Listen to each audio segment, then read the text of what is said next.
Many food equipment providers make good use of the EHEDG guideline documents to ensure that their components are easy to clean. But for food processing companies, it's not enough to merely combine EHEDG certified components. They need to make sure that their entire food processing environment complies to their latest food safety requirements. And that is where engineering companies often come into play. They help their clients to make smart engineering decisions in the early stages of their green or brownfield projects. And EHEDG comprises various engineering companies that are specialized in hygienic design for food and pharma applications. And with us today are two representatives of EHEDG company member Bilfinger Tebodin, an engineering company based in the Netherlands. And we are going to talk about how they perceive hygienic design. What is their hygienic design strategy? Welcome, gentlemen. Welcome, Senior Process Engineer Martijn Hoeben-de Vaan. Hello, Rob. Thank you for having me. And Lead Mechanical Engineer Richard Peters. Hello, Rob. Thank you for having me as well. Martijn, at what stage of an onboarding process for a new project will you typically bring up the topic of hygienic design in the communication with your client? Yeah, it comes into play at a very early stage in the contact with our clients. In general, it's already part of the proposal phase as the client approaches us to ask for a project. Especially, of course, when it's a food or a pharma-related installation, then we will address the subject already in the proposal phase. It will be part of the proposal, for example, activities like doing an EHEDG scan of the design at a certain stage in the project could be part of the proposal, where we offer that as a service. And in general terms, if not specifically mentioned in the proposal, we will enroll it very early already in the project. So typically in the conceptual phase already. Now, how important is a profound understanding of hygienic design, engineering, and design principles for the future of your engineering business? Yeah, I see more and more projects coming up. Not a real at the end of the food chain, but also in the beginning of the food chain. So products which will be used finally in end products.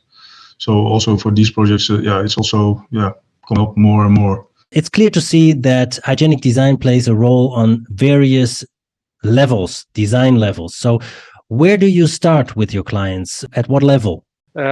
Of course, many of the guidelines refer to details in the design, which come across during the typically detail engineering or maybe just the installation qualification at that point. But things like the building, the zoning of the building, hygienic zoning is something that's really early on in the stage. Things like how do you define your SIP objects in the system is something you can build in very early in the design. Moreover, we already do the scan with a kind of checklist based on the EHEDG guidelines, where we recognize that some of the guidelines are for a later stage, more detailed stage, but then still it's useful to browse over them at that early stage, because they might, for example, appear later on, and we have an action there stating that it should be part of the specification that's needed for this type of equipment. Richard, what would you say are the most important stakeholders that need to have a hygienic design mindset when designing and engineering a new processing line for food or pharma applications? There are two groups where we have to deal with. First of all, the vendors, the contractors, for where we make specifications, requisitions, where we specify the details, also regarding the EHEDG guidelines, which they have to follow up. Also depending on where their package is in the zone where it will be located in the factory. And the second group, that is let's say in between. That is our engineering group, where we also give the guidelines and and specify for what to do in each specific zone. Martijn, you referred earlier to these different stages in the design process. Can you just elaborate a bit on that? Yes, absolutely. We have several design moments, design reviews within a project.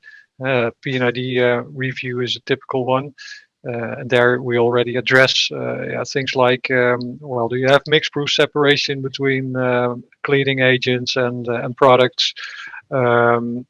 Is it cleanable at all? Did you think of every place that everything is wetted and sippable? These aspects, are special points of attention within a food and pharma project during a project stage. Apart from the traditional component-oriented EHEDG guideline documents, EHEDG has recently started to develop more holistic process-oriented guidelines like the fish and the meat processing guideline. Is that an interesting development for you as an engineering company? I think it's a very good development because I think you always need to focus on the product that you are producing. What you need to do for that to make it hygienic. So if you are producing ketchup, mayonnaise, meat, food, fish or whatever, you always need to look at the product, what you need to do to make it stable and healthy. So every let's say product needs its own approach.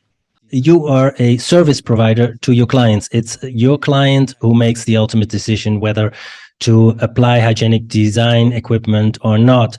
So how does that work in the decision-making process? When are those decisions actually made? Yes, absolutely correct. There's a strong voice of the client in there with clients that are really very familiar with hygienic design and sometimes implemented hygienic design in their own processes and their own standards. There you will often find that you have preferred vendors and maybe prescribed vendors for valves and even types of valves. Mm-hmm. And these we will transfer into our requisitions and specifications for the vendors. If the client is and we have all types of clients. If the client is not on that level, but they have us more serve as consultants in that respect, then we will discuss that in an early stage, make a basis of design, specify, for example, if we go for EHEDG certified components as far as possible or not.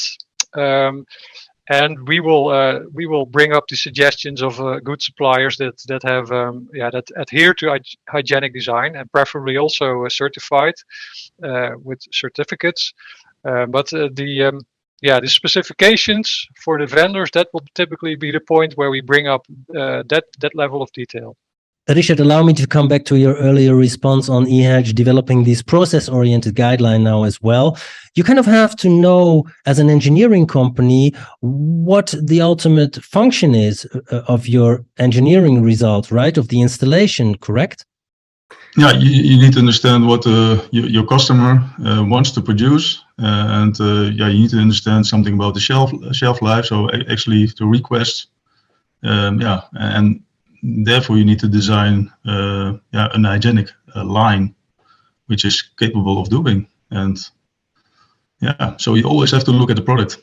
You always have to look at the end product to ensure that you deliver the best engineering possible. And well, you're doing that in a very effective and professional way. So thank you very much for sharing your insights with us today. Thank you very much, Rob. It was nice to be here. Thank you very much, Rob. It was a pleasure talking to you.